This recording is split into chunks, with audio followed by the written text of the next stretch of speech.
Wage negotiations between Eskom and unions are still deadlocked. Unions say the negotiations are at an extremely tense stage and not constructive.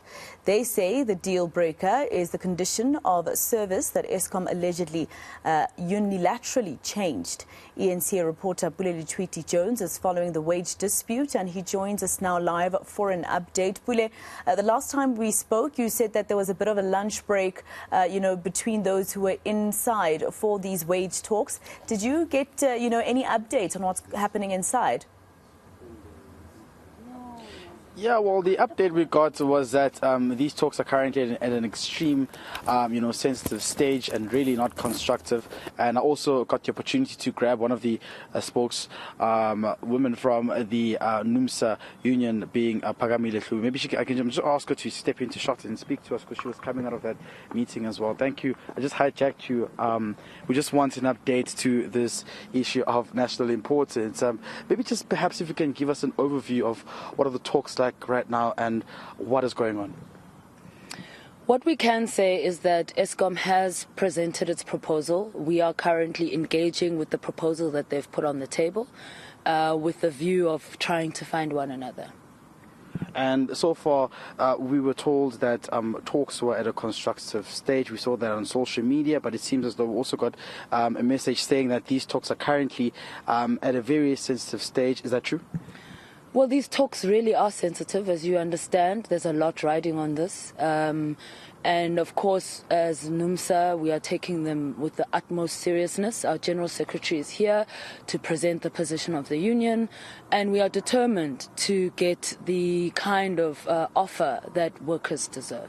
Some of the conditions you're asking for includes the speaking to the apartheid wage gap, conditions of services, the 2021 wage negotiations, and of course the 4,000 Rand housing allowance. But one of which is critical is the conditions of services. Has Eskom spoke to that?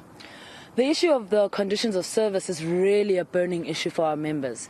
So just so your viewers understand, the one demand is an across-the-board increase, and the other demand, which really has to be resolved in this round of negotiations, is the fact that Eskom went and unilaterally took away various allowances that workers depend on. Now, this issue actually affects more than anything the field workers, those who work near power stations, those who work in very remote areas. If I can give you a practical example, a worker at Eskom will be asked to go to a very remote area to repair maybe a power station or a technical fault, and that worker, it might take that worker 2 hours to get to the site and maybe take them 10 minutes to resolve the issue. Eskom will only pay them for the 10 minutes of work. They're not going to pay them for the 2 hours that it took them to drive there and the 2 hours to drive back. Those were things that were part of the conditions in the past. Now that has been unilaterally taken away. And the fact that Eskom has taken such a decision has affected workers greatly, because it speaks directly to the issue that NUMSA raised on Tuesday when Eskom collapsed talks, which is to say that you guys are not intervening on the extremely high primary energy costs, which are actually the real reason that's collapsing Eskom's balance sheets. Instead, you're busy focusing on workers' benefits, on workers' conditions, on allowances. You're literally taking that money away, but you're continuing with your rampant inefficiencies in relation to spiraling primary energy costs. And so until we can resolve this issue of the conditions of service, it's going to be a struggle for us to find agreement with Eskom. What do you make of the view that unions played a huge role in contributing to this load-shedding crisis as well, which the nation finds itself in, which is stage 6? Is this a view you accept? That's absolute nonsense, and we reject it with the contempt that it deserves. We have been at stage 6 before, in 2019 December, and I think it's really unfair and disingenuous that politicians, and in particular the minister, who should know better, can outright mislead the public about how we got here.